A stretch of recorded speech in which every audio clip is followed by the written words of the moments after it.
She chose a Thursday. I remember that specifically because Thursday was the night we always cooked together, a habit from the first year that had outlasted several other habits and felt, to me, like proof of something. I had bought groceries on the way home. Pasta, fresh basil, the expensive olive oil she liked. I was unpacking the bag when she walked into the kitchen with her coat still on. That was the first signal. She never kept her coat on inside. "We need to talk," she said. "Okay." I set the basil on the counter. Now. I turned around. Claire looked the way she always looked when she had made a decision, composed, already past the part where she might change her mind. She had a face that kept its own counsel, beautiful and slightly unreachable, the kind of face that took me 2 years to stop mistaking for depth. She sat at the kitchen table without taking her coat off. "I've been thinking about us," she said. "How long?" "A while." "How long is a while?" She looked at the table briefly. "A few months." "A few months." While I was buying expensive olive oil and planning pasta nights, she had been conducting a quiet internal audit of our relationship and reaching conclusions I was not included in. "Say what you came to say, Claire." She met my eyes. "I need a man who can give me more." The words landed flat and clean, the way a surgical cut lands before the pain registers. "More?" I said. "More stability. More ambition. More," she paused. "More of a future." "We have a future. We have a comfortable present," she said. "That's not the same thing." I looked at the groceries on the counter. The basil. The olive oil. The particular mundane evidence of a life I had been building in good faith while she was sitting across from me deciding it was insufficient. "This is about Victor," I said. She did not deny it fast enough. Victor Hale was her direct superior at the investment firm she joined 8 months ago. She had mentioned him carefully at first, then frequently, then with the specific casualness of someone trying to make something significant sound routine. New restaurants he recommended. His opinion on the property market. The way he had handled a difficult client meeting.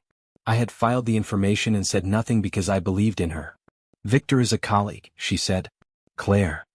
He is a successful, driven person who understands the world I want to live in. And I don't." She looked at me with something that might have been apology if it had lasted longer. "You're comfortable, Nathan. You're kind and you're steady. But comfortable isn't enough for the life I'm trying to build." Kind and steady. Said like diagnoses. Like limitations. I stood very still for a moment. Inside, the hurt moved through me in a slow wave. Not the sharp, dramatic kind. The other kind, the kind that arrives like cold water rising, quiet and total. I had loved her completely and without calculation. I had built my days around her preferences, her schedule, her moods, her ambitions. I had shown up consistently in the way I believed love required. And she was sitting at my kitchen table in her coat telling me that consistency was the problem. I could have argued. I had the words for it. I knew exactly what I could say to make her doubt the decision, to fracture the composure, to pull her back for another month or 3 or 6 before this same conversation happened in a different kitchen. I chose differently. "If that's what you believe," I said, "I won't stop you." She blinked. She had prepared for a fight. "Nathan. I mean it. I'm not going to compete for someone who treats love like a transaction." She left 20 minutes later. I stood in the kitchen with the unpacked groceries and cooked the pasta anyway. I ate alone at the table where she had ended 3 years with her coat still on, and I told myself the hurt was clean. That it would pass. That I had done the right thing by not begging. All of that was true. It still hurt like a clean wound hurts. Precisely. Without mercy. 3 months later, on a Tuesday morning, an envelope arrived at my apartment. Cream cardstock. Embossed lettering. Her name alongside his. Mr. Victor Hale and Miss Claire Sutton. Request the pleasure of your company. At their wedding celebration. I held the invitation for a long time. She had addressed it by hand. My full name, my correct address, no mistake about who it was meant for. She wanted me to see it. She wanted me to understand that the future she was choosing was already assembled and already moving forward, and I was not part of it. I set it on the counter next to the olive oil I had never finished. I did not go to the wedding. I did not send a response. But I remembered every word of what she said. Kind and steady. Not enough. I made myself a promise that Thursday night in that kitchen that I did not write down or say aloud but felt in every practical, permanent way. I would build something. Not to impress her. Not to win. But because I refused to finish her sentence for her. The wedding photographs appeared on a Friday morning. I was eating breakfast when my phone lit up with the first notification. A mutual friend had tagged both our names in a comment on Claire's post. I opened it without thinking, The way you open things before your better judgment has finished its coffee. She looked beautiful. The venue was a hotel I recognized from a magazine feature about luxury event spaces in the city. Crystal chandeliers, white flowers in arrangements taller than people, a dress that probably cost more than my first car. Victor stood beside her in a suit that fit the way expensive suits fit, like it had been constructed specifically around his ambition. The caption said, "The beginning of everything." I put my phone face down and finished my eggs. By noon, Jasmine had messaged me. Jasmine was Claire's friend first and mine second, which meant she had been performing a complicated loyalty calculation for 3 months and had apparently just reached her conclusion. "You lost her, bro. Just so you know." I read it twice. Not because it stung, but because I was genuinely interested in the architecture of it. The specific cruelty of someone delivering information framed as concern. I typed back, "No. She made her choice. She left me on read." I set my phone down and went back to the proposal I was building for a mid-sized logistics company that needed their entire data infrastructure redesigned. The work was detailed and absorbing in mine in a way that 3 years of Thursday pasta nights had never fully allowed me to be. My consulting firm, Meridian, was 14 months old and careful. I had not announced it loudly. I had not built a social media presence around my journey or posted inspirational content about rising from rejection. I had simply worked, consistently, in the direction of something real. Marcus found out about the wedding through the same social media current that carried everything eventually. He appeared at my door that Saturday with coffee and the expression of someone ready to facilitate a breakdown. "Talk to me," he said, stepping inside. "About what?" "Don't do that. Marcus, I'm genuinely fine." He looked around my apartment. At the clean desk covered in proposal documents. At the whiteboard on the wall with market analysis written in 3 colors. At the absence of any of the signs he was clearly looking for, unwashed dishes, curtains drawn, sad playlist audible from the hallway. "You're too calm," he said. "Aren't you angry?" I smiled. "Not really. Nathan. She married someone else 3 months after ending a 3-year relationship. She sent you an invitation to witness it. She is currently on a honeymoon in the Maldives with a man she was emotionally involved with while you were buying her expensive olive oil. I know all of that. And you're sitting here doing market analysis." "And I'm sitting here doing market analysis," I confirmed. He sat down heavily on my couch. "I don't understand you." "Anger wastes energy," I said. "I invest mine." He stared at me for a long moment. "That's either the most emotionally evolved thing I've ever heard or the most repressed. Possibly both." He drank his coffee. I went back to my proposal. After a while, he leaned forward and actually looked at what was on my desk. "What's the projected revenue on this contract?" he asked. I told him. His eyebrows moved. "Meridian? Meridian." He was quiet for a moment. "You've been building this whole time. Since the Thursday she left. And you didn't tell me." "I'm telling you now." Marcus looked at the whiteboard, then at me, then back at the whiteboard with the particular expression of someone recalibrating. "You're not heartbroken," he said slowly. "You're focused." "I was heartbroken," I said. "For about 3 weeks. Then I decided heartbreak was a starting point, not a destination." He nodded slowly. "She thought you'd stay small." I had not said that out loud yet. Hearing it in someone else's voice gave it a different weight. "She said I was comfortable," I said. "Kind and steady. Not enough." And she was right that I was comfortable. She was wrong about what I was capable of. Marcus set his cup down on the table. "What happens when she finds out?" "She will find out eventually," I said. "That's not the point." "What is the point?" I looked at the proposal. At the whiteboard. At the 14 months of quiet, consistent work arranged across every surface of my apartment. "The point," I said, "is that I'm not building this so she sees it. I'm building this because I should have been building it all along, and I let comfortable become a reason not to." Marcus looked at me for a long moment. Then he picked up his coffee again. "Okay," he said. "Walk me through the logistics contract." I walked him through it. Outside, the city moved through an ordinary Saturday. Somewhere across an ocean, Claire was on a honeymoon with a man she had chosen for his ceiling. She had looked at me and seen a floor. She had looked at Victor and seen an elevator. She had not been wrong about what I was at the time. She had simply failed to notice that floors can be built upward. I had a meeting Monday with 2 new potential clients. I prepared for it until midnight. The envelope arrived on a Tuesday, which seemed to be the universe's preferred day for delivering things I needed to pay attention to. It was cream cardstock again. Claire had a consistent aesthetic. Embossed lettering, hand-addressed, the particular weight of paper chosen by someone who believed presentation was a form of argument. Hale and Sutton Group Annual Excellence Gala. You are cordially invited. I set it on my desk and looked at it for a moment.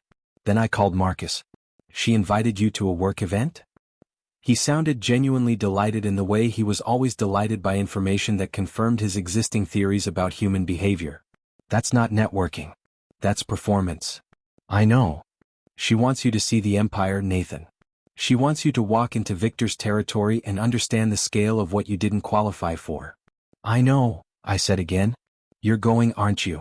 It was not a question. He knew me well enough.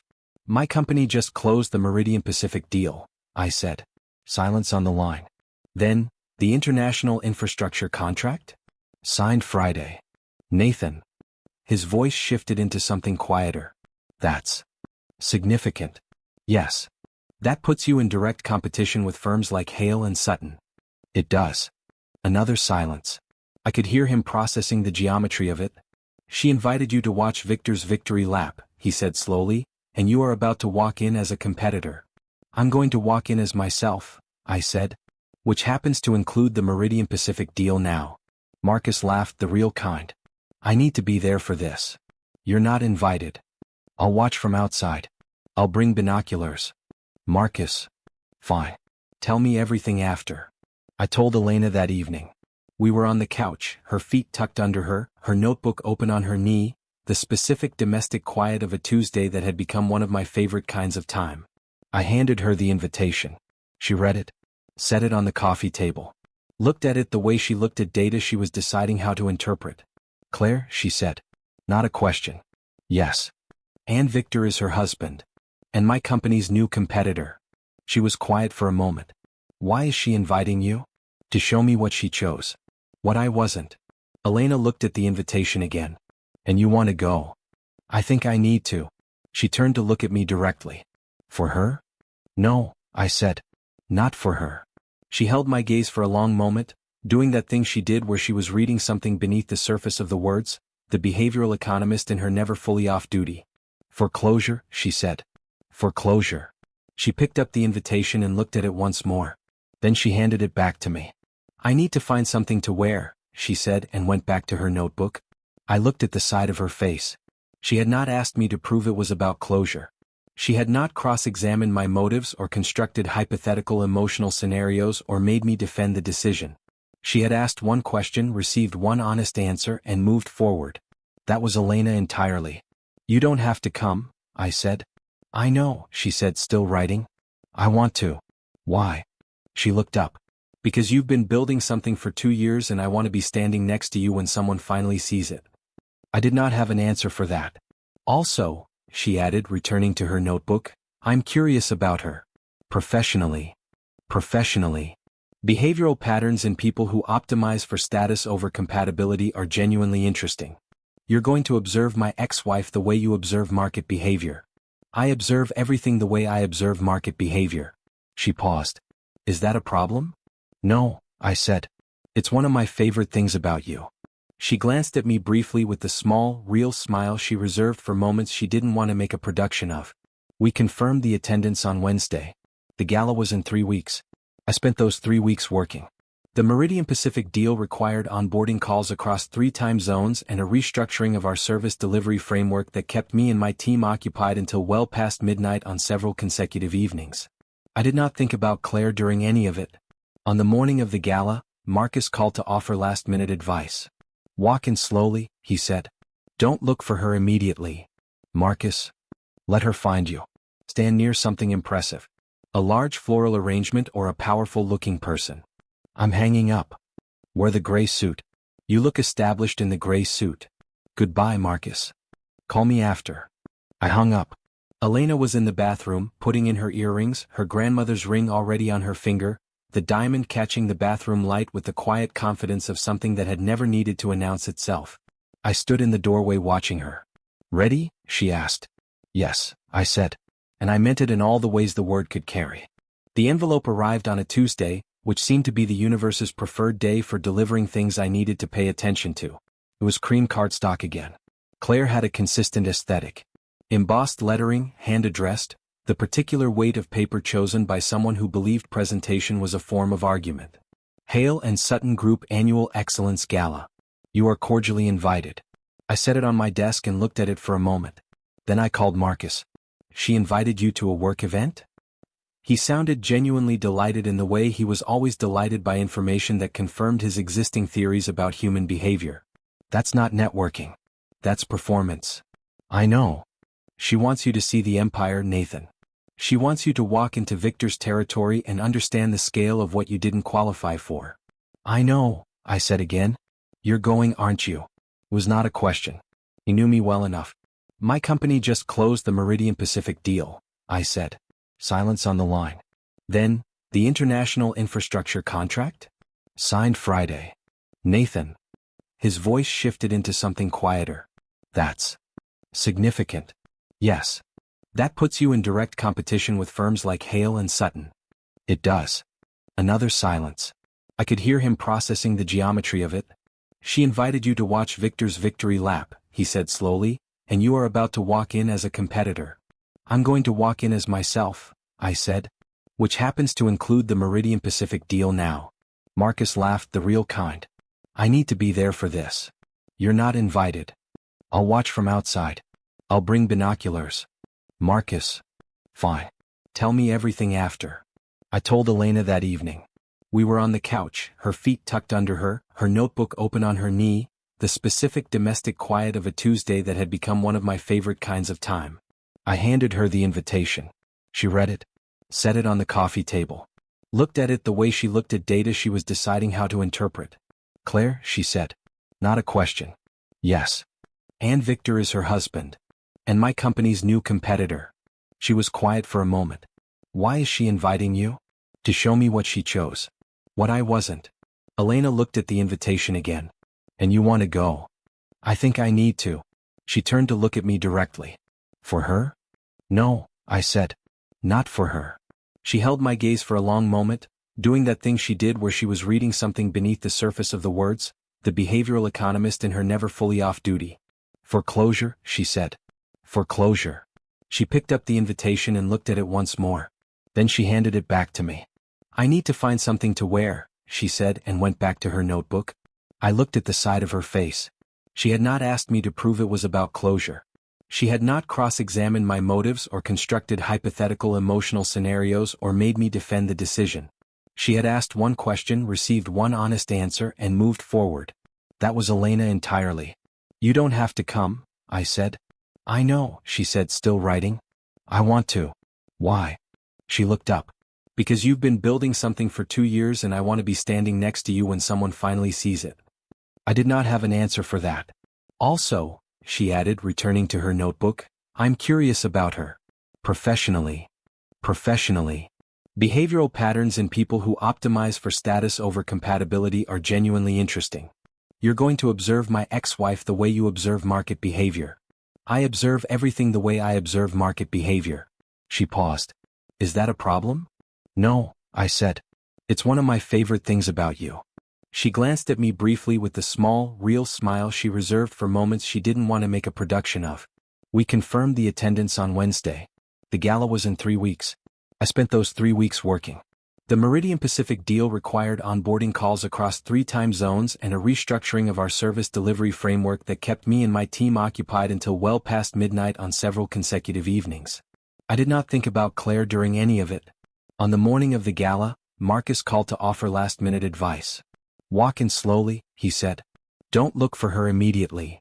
Marcus. Let her find you. Stand near something impressive. A large floral arrangement or a powerful-looking person. I'm hanging up. Wear the gray suit. You look established in the gray suit. Goodbye, Marcus. Call me after. I hung up. Elena was in the bathroom, putting in her earrings, her grandmother's ring already on her finger, the diamond catching the bathroom light with the quiet confidence of something that had never needed to announce itself. I stood in the doorway watching her. Ready? She asked. Yes, I said. And I meant it in all the ways the word could carry. The ballroom was exactly what I expected. Money performing confidence. Every detail calibrated for impression. The floral arrangements were architectural. The lighting was warm in the specific way that requires a professional to achieve and a budget to sustain. Waitstaff moved through the crowd with the precision of people who had been briefed thoroughly.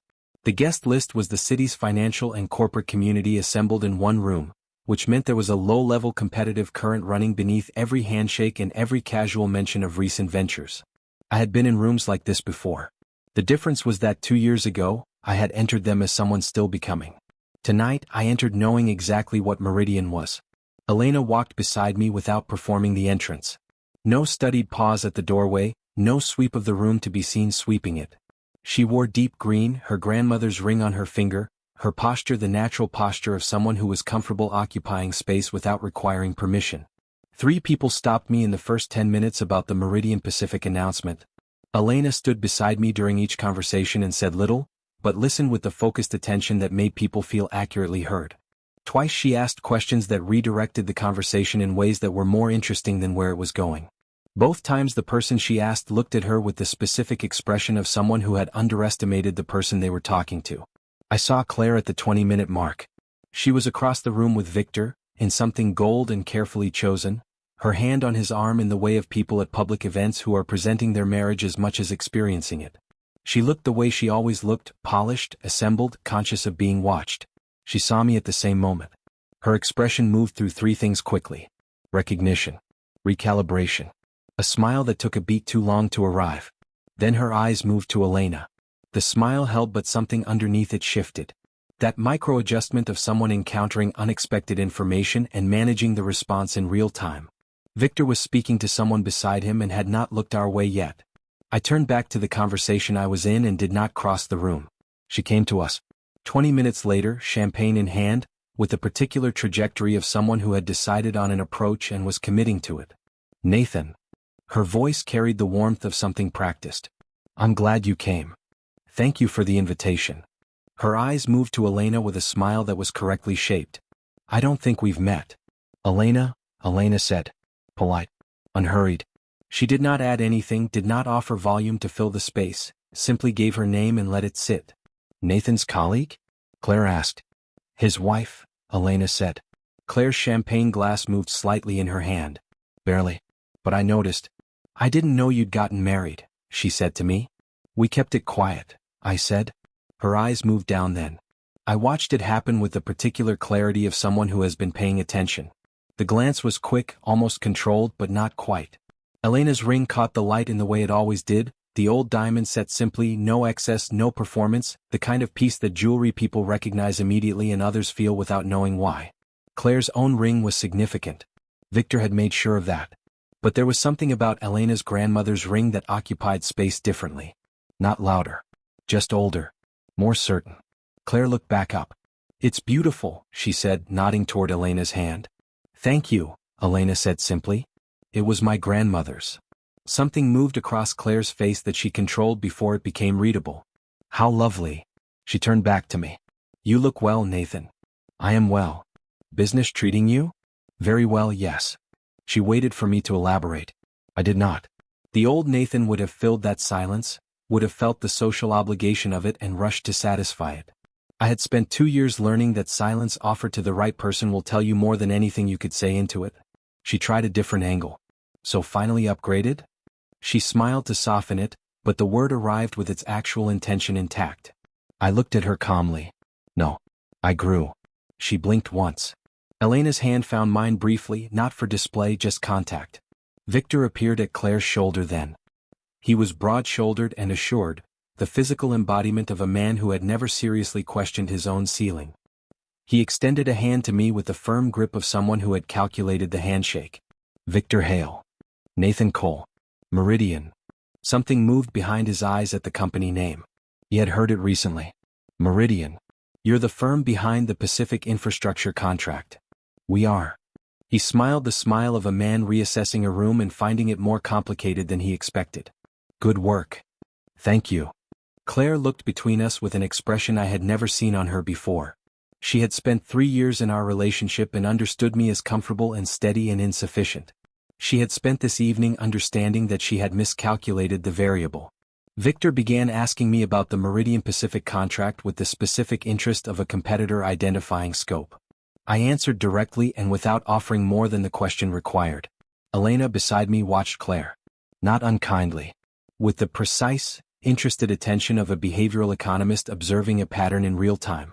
Later, when Victor had moved on to another conversation and Claire stood momentarily alone beside us, her eyes drifted once more to Elena's ring. This time it was not about the diamond. I could see it. The shift in what she was looking at. Not the size, not the stone, but what it represented. The particular stability of something chosen without calculation. Something worn not as an announcement but as a fact. Elena noticed too. She said nothing. She simply let Claire look. Then Claire met my eyes. And for the first time since Thursday in the kitchen with her coat still on, I saw something honest in her expression. Not love. Not regret. Just the specific recognition of someone who has finally understood the actual cost of a decision they made with incomplete information. I smiled at her quietly. Not with triumph. Victor's speech was scheduled for 9 o'clock. I knew this from the printed program a waiter had handed us at the entrance. Remarks from Mr. Victor Hale, founder and CEO, listed between the entree service and the award presentations. The room had been built for moments like this. The sound system precise. The lighting adjustable to something more directional for the podium. The audience arranged to face the correct direction with the comfortable compliance of people who had attended enough of these to know the choreography. I found us a position near the center of the room. Not prominent, not hidden. Elena had a glass of water and was watching the crowd with the quiet interest she brought to everything. "He's been watching you," she said. "Victor?" "Since the conversation about the contract. He's been tracking where you are in the room. Competitor instinct. Possibly." She paused. "Claire's been tracking you for different reasons." "I know." She glanced at me. "Does it feel the way you expected?" I considered honestly. "No." "Better or worse?" "Neither. Just different. Smaller." Elena nodded, returning to her water. The lights adjusted at 9. Victor moved to the podium with the ease of a man who enjoyed podiums. He was a competent speaker, clear and authoritative, with the practiced timing of someone who had delivered versions of this speech at enough events to have refined it past its rough edges. He spoke about Hale and Sutton's year, acquisitions, market expansion, partnership agreements. He mentioned figures with the confidence of someone who expected them to land as impressive, and they did, because they were. The room listened with the attentive approval of an audience that had been well-fed and well-seated. Then the screens at the front of the room updated. I had not expected it to happen in the room. The Meridian Pacific announcement had been managed through our PR team, and I had known it was going live tonight through financial news channels, but the specific timing had not been confirmed. The feed appeared on the screens behind Victor mid-speech. Meridian secures $340 million. Pacific infrastructure contract. Emerging firm enters direct competition with established players.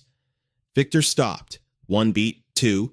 The room registered the screens, then registered the number, then registered the company name. Then began the particular murmur of a crowd that has absorbed information and is in the process of deciding what it means. Victor recovered well. He was practiced enough to smile and say, "It seems the business news follows us everywhere," and collect a polite laugh from the room. But the timing had fractured something in the momentum of the speech. The audience was now holding two pieces of information simultaneously and quietly, performing the comparison. I stood still. Elena's hand found the inside of my elbow and stayed there. Across the room, I watched Claire's face go through its sequence. The screens, the figure, the company name. Her eyes finding me through the crowd with the specific trajectory of someone locating the piece of information that makes everything else make sense. She looked at me for a long moment. I did not perform anything in return. I just stood there, in the room she had invited me to. In the life I had built in the 2 years since she had left me in a kitchen with expensive olive oil and a specific idea of what I was worth. Victor concluded his speech. Applause filled the room, genuine but slightly distracted, the audience still processing the peripheral event. Several people moved toward me immediately after. Industry contacts, potential partners, 2 journalists from the financial press who had been covering the Meridian Pacific story and had apparently noted my attendance in Victor's room as its own newsworthy element. I managed the conversations with the steadiness that Marcus called too calm and Elena called exactly right. At some point during the third conversation, I became aware of Claire standing at the edge of my peripheral vision, waiting, not approaching, just present. with the patience of someone who had decided they needed to say something and was waiting for the right moment to say it. The conversations finished eventually. Elena excused herself to speak with a woman she had recognized from a behavioral economics conference, squeezing my hand once before she moved away. Claire stepped forward. She was composed, but it was the composition of effort now, rather than ease. The gala performance was wearing through at the edges. "Congratulations," she said. "The Pacific contract is significant." "Thank you." I didn't know Meridian had reached that scale. "We've been building quietly." She looked at me with something careful in her expression. "Why didn't you tell me, when you heard about the gala, when you decided to come? You knew what tonight would be, and you came anyway. You invited me." "I invited the Nathan from 3 years ago," she said. "I thought—" She stopped. "You thought I'd come to see what I'd missed," I said. She had the honesty to not deny it. "Yes." And instead, she looked at the screen, still displaying the Meridian logo in the background rotation. "Instead, I'm standing in my husband's event watching you be announced as his competition. I didn't arrange the timing." "I know." She was quiet for a moment. "Why didn't you fight for me?" The question arrived with genuine weight behind it. Not rhetorical, she actually wanted to know. I looked at her. "Because I don't fight for someone who sees me as a stepping stone," I said. "You made a calculation. I wasn't angry about it. But I wasn't going to compete for a position in your life that you'd already decided I didn't qualify for." Her jaw tightened slightly. "I thought you'd stay small," she said quietly. "I thought comfortable was all you were capable of." There it was, the actual sentence, the one that had lived under all of it. She had looked at me and seen a ceiling. "I know," I said. "That was wrong of me." "It was." She looked at me with something that cost her. "I underestimated you." "You did," I said. "But you were also honest. You told me clearly what you valued. That's worth something." She blinked. "You're not angry." "I was," I said. "For a while, but anger requires me to keep you at the center of something, and I had better things to put at the center." Elena reappeared at my side with the quiet timing she always had. Claire looked at her. Then at the ring. Then back at my face. "She's good for you," she said simply. "I know," I said. Claire nodded once. She picked up her champagne from the table beside her and moved back toward Victor's side of the room with the particular grace of a woman who had learned to carry difficult things without showing the weight. Elena watched her go. "How do you feel?" "Free," I said. She considered that. "Good free or just free?" I looked around the room, at the screen still displaying Meridian's name, at the city visible through the floor-to-ceiling windows, at the life arranged around me that I had built one quiet decision at a time. "Both," I said. Elena smiled. The real one. We stayed another 40 minutes for the appropriate reasons and none of the wrong ones. I found her on the balcony, not intentionally. Elena had gone to retrieve our coats from the cloakroom, and I had stepped outside for air, the particular decompression of leaving a room where I had been performing awareness for 3 hours. Claire was standing at the railing, alone, her gold dress catching the city lights below, her champagne untouched on the balcony ledge. I almost went back inside. She turned before I could. We looked at each other in the specific quiet of two people who have said most of what needed saying and are standing in the remainder. "I didn't expect tonight to feel like this," she said. "How did you expect it to feel?" She looked out at the city. Vindicating, maybe, or at least uncomplicated. She paused. "I wanted you to see that I'd made the right choice." And instead, she was quiet for a long moment. "I made a mistake," she whispered. The words arrived without drama, just the truth of them, standing on a balcony in the cold November air, said by a woman who had arrived at them the hard way. I looked at her, not with anger. The anger had finished a long time ago, somewhere between the second year of building Meridian and the first Saturday in the bookstore when Elena had told me I was reading the introduction 3 times. Not with pride either. Pride would have required me to still need something from this moment, just clarity. "No," I said. "You made a decision." She turned to look at me. "You made it with the information you had and the values you held at the time. You decided I wasn't enough. You were wrong about that, but the decision itself was honest." I paused. That's different from a mistake. She stared at me. How are you this calm about it? Practice, I said, and Elena. At her name, something moved across Claire's face. Not jealousy exactly, something quieter and more honest. She loves you properly, Claire said. Yes. I didn't know how to do that. She said it without self-pity, just as information filed accurately at last. I thought love was about choosing the right partner strategically, the right foundation, the right future. And? She looked at her ring, then at the city. And Victor is a good strategist, she said carefully. He is not unkind. He provides everything I said I wanted. She stopped. I'm just not sure I knew what I wanted. I said nothing. There was nothing to add to that. She had arrived there on her own, and the arriving was enough. The balcony door opened behind me. Elena stepped out with my coat over her arm, her grandmother's ring catching the last of the interior light before the door swung closed. She looked at Claire, then at me. She did not ask. She simply held out my coat and stood beside me with the completeness of a person who trusted what they had and did not require confirmation from anyone else in the room. Claire looked at our rings. Both of us caught it. But this time it was not about the diamonds. It was about what they represented. The stability of two people who had chosen each other without calculation. The specific piece of a relationship built on the right foundation for the right reasons. Claire looked at me one last time. Take care of yourself, Nathan. I always have, I said. She went back inside. I stood on the balcony with Elena, the city spread below us, the party continuing on the other side of the glass. She leaned against my shoulder slightly. Ready to go home? She asked. Yes. We collected ourselves and walked out through the ballroom, through the lobby, past the floral arrangements and the lingering guests and the screens that still occasionally showed Meridian's name in the news rotation. In the car, Elena rested her head on my shoulder. The city passed quietly outside the window. Neither of us needed to fill the silence. Then she said, "Do you regret anything?" I thought about it honestly, the way she always required me to think about things. The olive oil, the Thursday pasta night, the invitation I had not attended, the 2 years of building something real while the world continued around me without acknowledgement. Only the time I spent doubting myself, I said. She nodded once, satisfied with the honesty of it. Her hand found mine on the center console. I drove us home. The city behind us, the life ahead, and not a single thing I needed to look back for.